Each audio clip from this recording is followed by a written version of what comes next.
Going into Olympic year, I was pretty positive that it was going to be my last year of skating.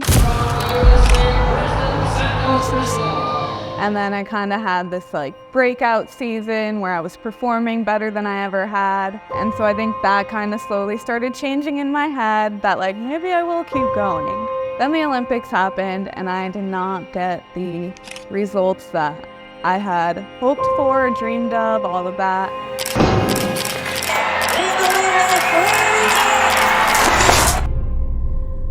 The sport can be a little bit unforgiving in a sense and unpredictable, and I think that that's a really hard thing mentally to handle with it.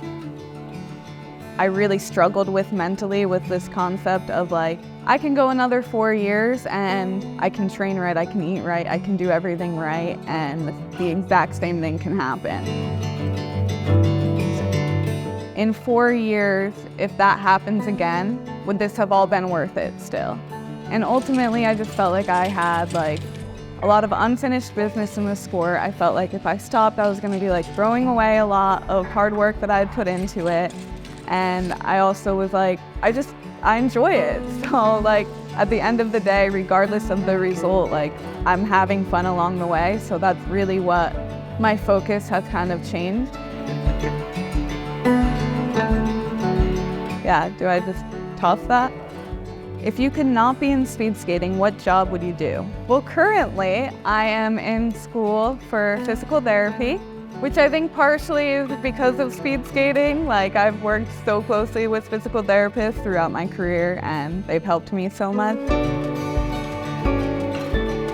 Biggest inspiration. So I think for me, my biggest inspiration at the moment is actually my niece. She just began speed skating and loves going to practice and talking about me and saying her auntie Kristen is an Olympian and all that.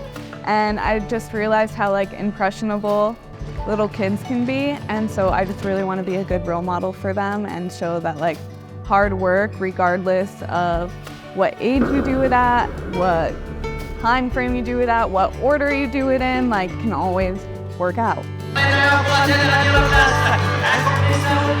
I think especially with the Olympics, you get so, or at least I got so hyper-focused on that's it, that's everything. But then that goes by in a blink of an eye.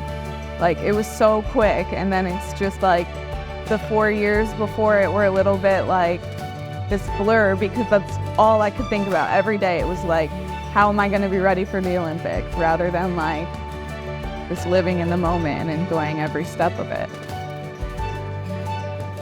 If you had to give an advice to a younger you, what would it be?